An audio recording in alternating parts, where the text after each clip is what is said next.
Hello, Hello. Vic. Are you with us? Hello, can we hear us? We can hear us. Each other? Yes. Yes.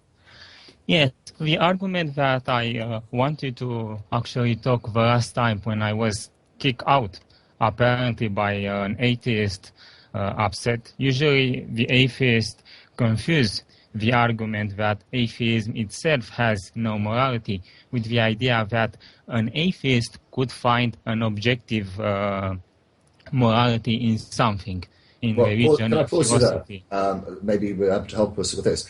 Do you think that such a thing as an objective moral or an objective moral value exists? Yes, just how I How? sent you a message.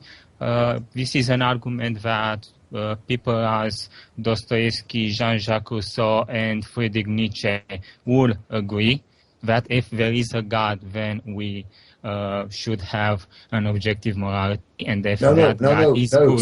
Stop, Vic. I'm sorry. I asked you, what is an objective moral or an objective moral value? We'll come on to whether they exist as a result of God's existence, but just define one for me. How would we know what an objective moral or moral value is? You want an example of something that objective of, or a definition of objectivity from dictionary? Know? How would you test whether something was an objective moral value? In this case, I guess objectivity is referring to God. So that doesn't answer the question. God is the standard. I'll tell you what, Vic, let me spell it out for you. Say you came to me and said, do not kill anyone. That is an objective moral. Okay? How would we test whether it is actually objective? Because at the moment, well, first of all, I don't think you've even defined what an objective moral is. Until you do that, I don't think we can actually go any further. So let's go back to that point. What is an objective moral value? An objective moral value, for me, would be something that will be objective from the point of view of God, of religion. I already said that all these people and many other philosophers. You've said it before, but it doesn't make any sense. You mean all these people are idiots? You mean all these people that are idiots? No, pause 1 second, Thunder. I'll come to you in a second. Like no, I'm not saying they're idiots. I'm saying that you have not defined objective morals. Yes, you've come out with some words about it somehow being equated to God, but that is white noise to me. It's a meaningless definition. Is that the best definition you can come up with? Can you come up with any other definition? Because this is the argument. Well, I do not claim that objective morals exist, so I don't have to come up with a definition. You say they do exist, so you do have to come up with a definition. I suppose the only definition that someone could come out, except religion, is conscience. Thunder. So if you basically say that, if you just say that objective morals is what God thinks, then they are inherently subjective because they depend on the subject in question. So it would be God is the subject, and he is the entropius. Well, if I say that I'm good, am I objectively good? This is the entropius dilemma. We don't say that God is dependent to another standard, but the God himself is good. Okay, you can say that, so but it's meaningless. It does not help define what an objective moral is. How would we test it? How would we know of its existence? How would we know whether it is objective? Importantly too, what would the difference be between your belief in an actual existent God and my atheistic view of doing what is right could consist in just acting in a way that would be approved of by a perfectly rational, perfectly moral being. Even if I don't believe that exists, I can say that what is right would be whatever a perfectly rational, perfect supervisor would approve of. Like, why is that not just as coherent, or I dare say exactly the same as what you're saying, but perfectly consistent with atheism? Yes, this is a very good problem, and I think here I could say that I am the one who has a standard. The standard is God. you have no standard. For example, if I ask you, why do you think murder is wrong? And what I am saying, what I am jumping to murder. Because if we had this conversation 50 or 60 years ago, even as an atheist, because of your culture, you would probably say that homosexuality or prostitution is wrong. But the morality standard has changed for you now.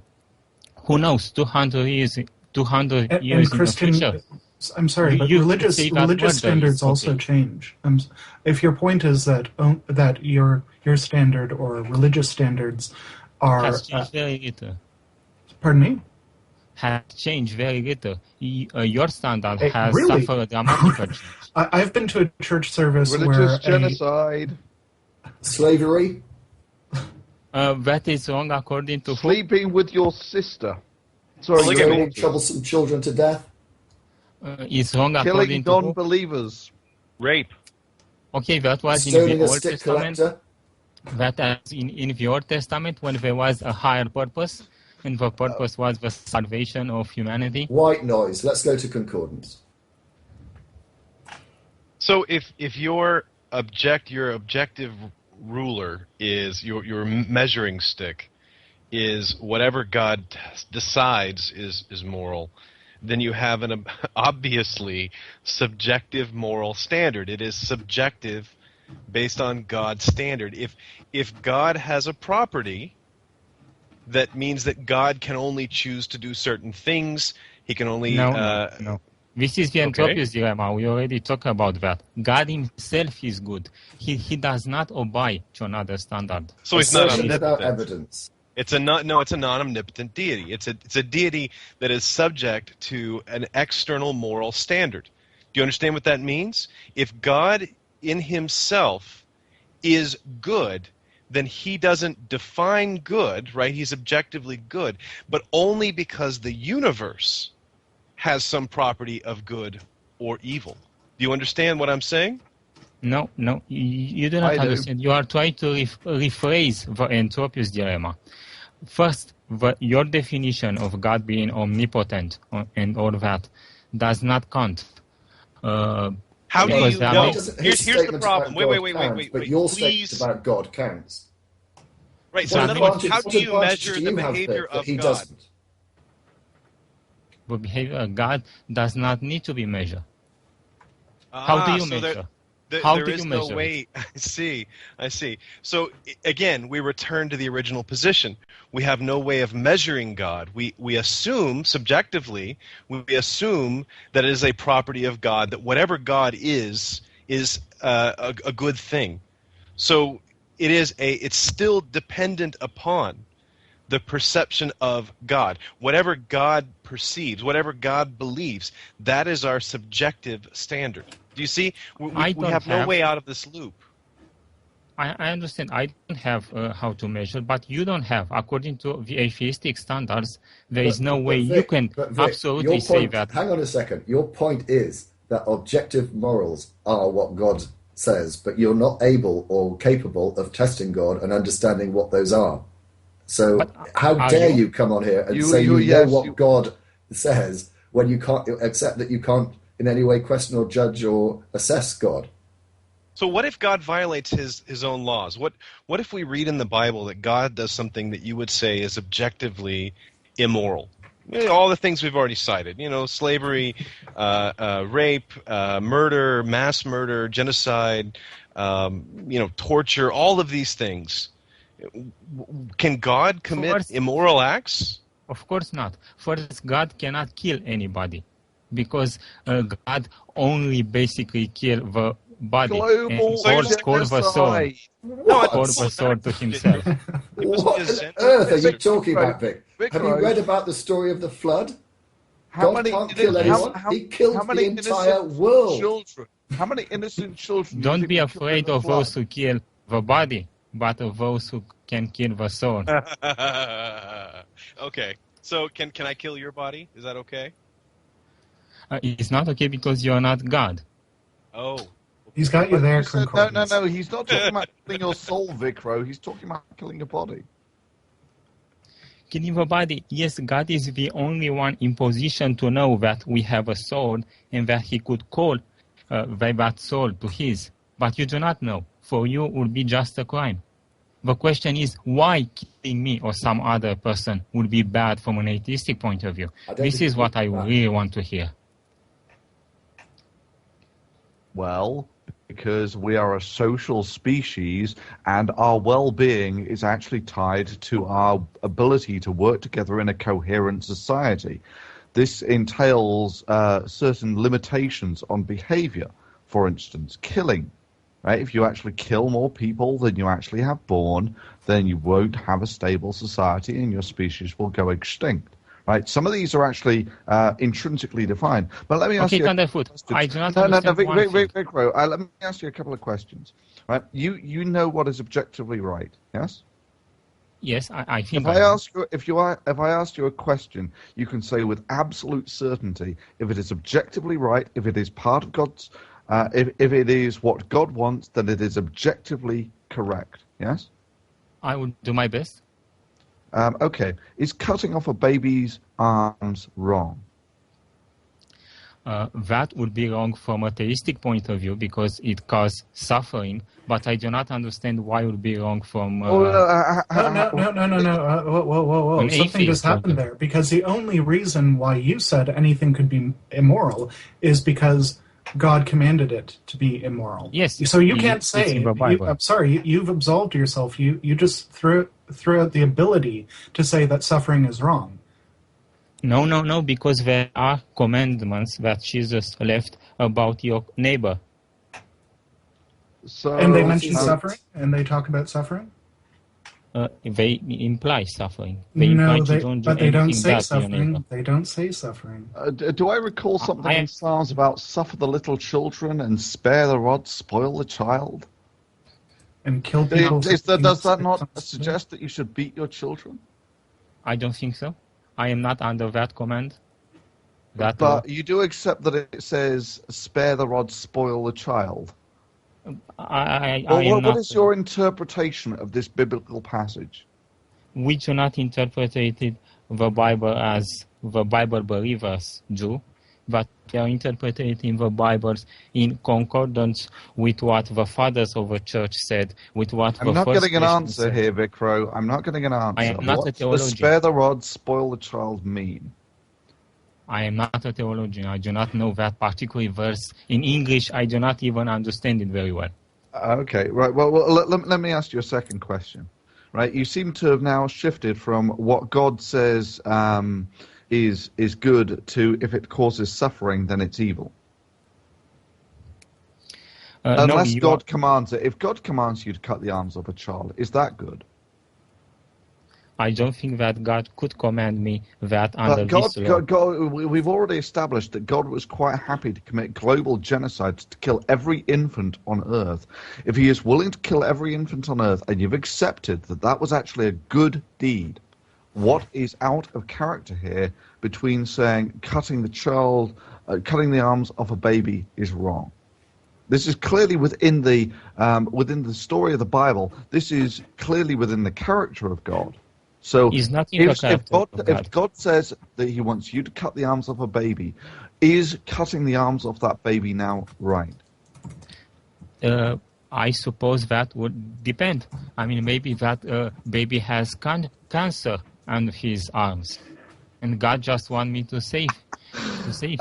Okay, so it would be morally good, though. Would be morally good if a baby had cancer in his arms. No. Irrespective, if God tells you to do it, it is good. I don't think if God tells it, there is good, but I don't think that God could say such a thing. But if he did say it, it would be good to cut the arm off a baby. This is science fiction. This is basically science fiction. No. One second, Thunder. Why is it science fiction?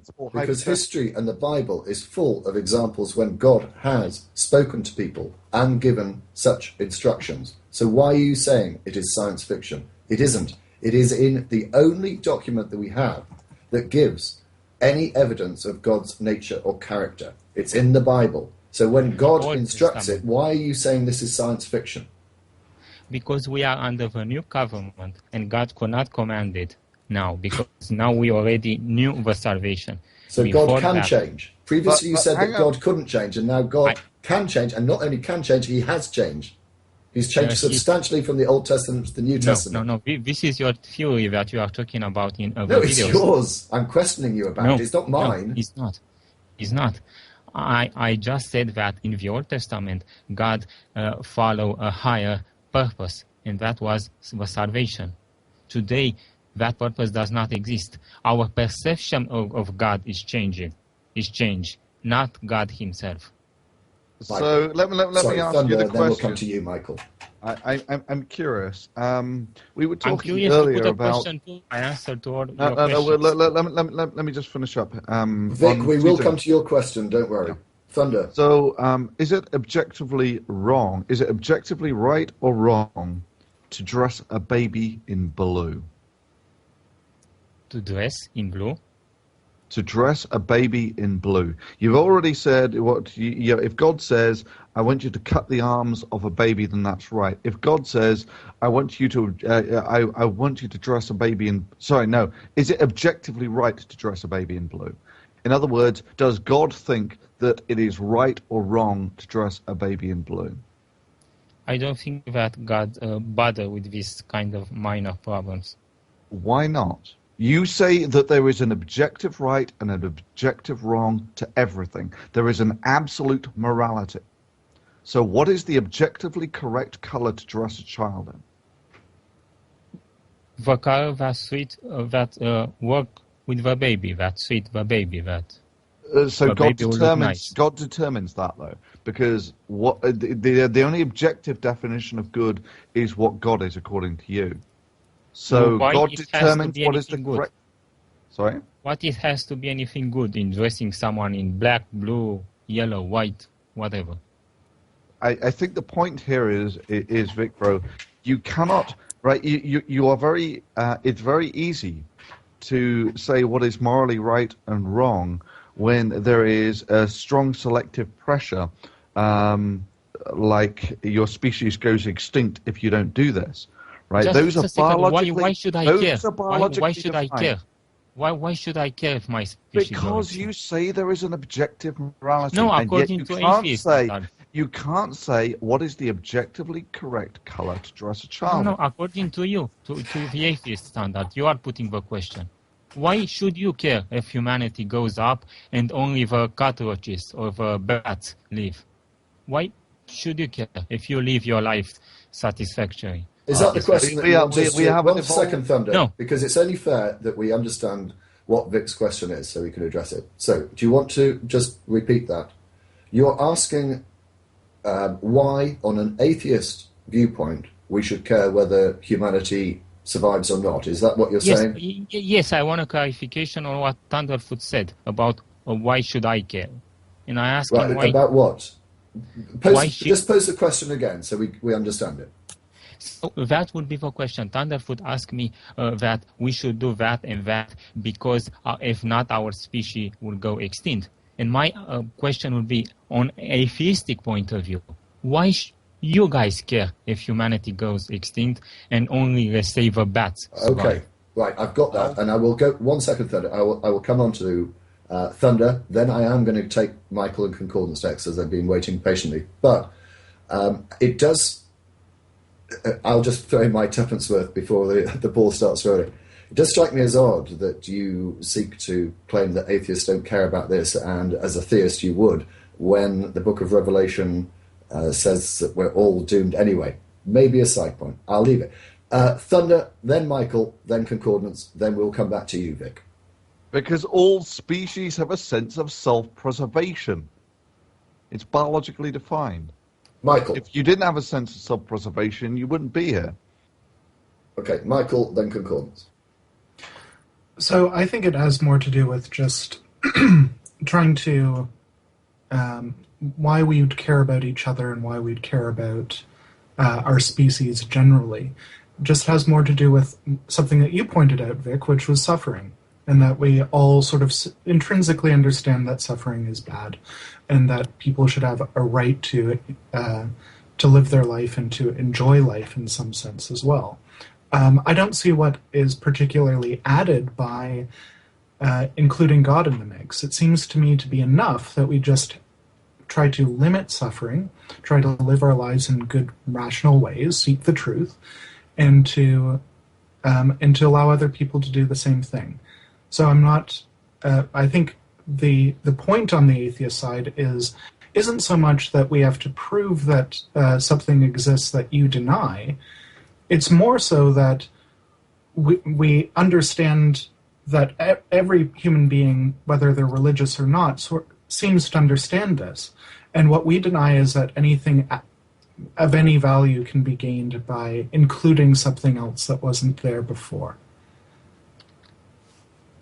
And Vic, this is concordance. You have to know that Christianity didn't invent these things. That long before the Old Testament was written, these ideas existed in other religions. So there's nothing unique about Christianity that gives it meaning. And of course, there are a couple billion other people out there who would disagree with the kind of conclusions that you're coming to because they substitute some other value system. So there is nothing about atheism in and of itself that tells you what to value or how to behave or what to do every day with your life. That comes from the other things in your life. That comes from those common experiences that you and I have, Vic, of knowing other people and caring about other people, because that is the way we are wired. That's how we live our lives. That's the kind of experiences that we have. But it's not coming from your religion. It's coming from your humanity. It is your humanity that makes you care about other humans. And that's irrespective of what religious belief you have. I honestly believe, Vic, if you were a devoted follower of Zeus, that you would be just as moral a person. The fact that you happen to be a Christian has very little to do with it. Well, why is it that before Christianity we had happy, healthy, normal societies who didn't go around murdering each other, didn't go around raping each other? And in fact, when we start to inject these monotheistic Middle Eastern religions, a lot of times we find that they are the spark that leads to conflict and suffering and harm to each other, and out-groups being ostracized and robbed of their basic human rights. It is our basic humanity that we should be looking to, and not to some external source to tell us what is good and wrong. And that is the only saving grace of Christianity, is that it allows us this pick and choose buffet of morality so that we can adapt it to each new generation, each new perspective, so that we're not stuck in slavery and justification for rape and mass genocide. We're better than what is found in that book, Vic. And if we weren't, you would be out doing horrible things. If you lived according to the Bible, you would be a reprehensible person in modern society. I don't Vic, think so. we'll go back to you. Could I answer in 2 words to each one of them? Yeah, I mean, please, I don't want you to feel as if you're outnumbered. I want to give you every opportunity to put forward your case, yes, such as it is, and as best you can. To answer shortly to Thunderfoot, yeah. The Thunderfoot argument was basically that he does these things because he was programmed as a species to be social. I see nothing objective in that. I mean, but basically, hang on, Vic, before you go any further, let me just come back to this point. Why are you insistent on these objective things? Because certainly I'm not, and I don't think any of the other members of the panel are saying there is such a thing as objective morality. So why do you keep on coming back to this? I just want to show that, according to my position, that there is an objective morality. Well, but you have failed to define objective morals, or what an objective moral would be, or how we would test whether a moral value was objective. So I simply don't see how you can pursue the point. For example, in science or in anything else, we need to start from something, a truth that usually it's an assumed truth. For example, we must start... 1 second, Thunder, let it finish. that the external reality exists or that the scientific method works, even if we do not have a way to prove a scientific method by the scientific method. So we have to believe in something to start. For a taste, can I pause you there? Be because I'm sorry, that I want to pause you so you can address this point, because it was a point that I raised earlier on in the show, and I don't think even Thunder was here at this point. When I heard Dr. Craig talk about this issue, he said that the investigation, as fallible, as slow as it may be, of the real world can be compared to the examination, however fallible and slow it may be, of the objective realm. Okay? Now, I have a criticism about that, and it is this. If a claim is made about the real world, such as Newton's laws of motion, then those can be tested. When Craig talks about that being comparable with the moral realm, I fail to see by what metric or by what method you could possibly make any tests of his conclusions as to what may or may not exist in the moral realm. And I think that's the problem that you have, isn't it? Thunder, let Vic answer now. We'll come to you, Thunder. Vic answer that question. Now, this is pertinent. Let me rephrase this. So, for instance, Vyckro, if we wanted to decide what was the objectively moral colour to dress a baby in, how would we go about determining that? Vic. According to what Thunderfoot likes. No, answer my point, please. Yes, could you rephrase that point very shortly, because I heard you talk about Craig, how you disagree with Craig, and somewhere around the way yes, I think I have lost you. Just like a short question. Okay? This question, if you could. Craig draws a comparison between examination of the real world and the moral realm, and claims that both can be examined in the same way. I say that that is untrue, because unlike observations in the real world, which can be tested, there is no means by which we can test any claim that is made about the moral realm.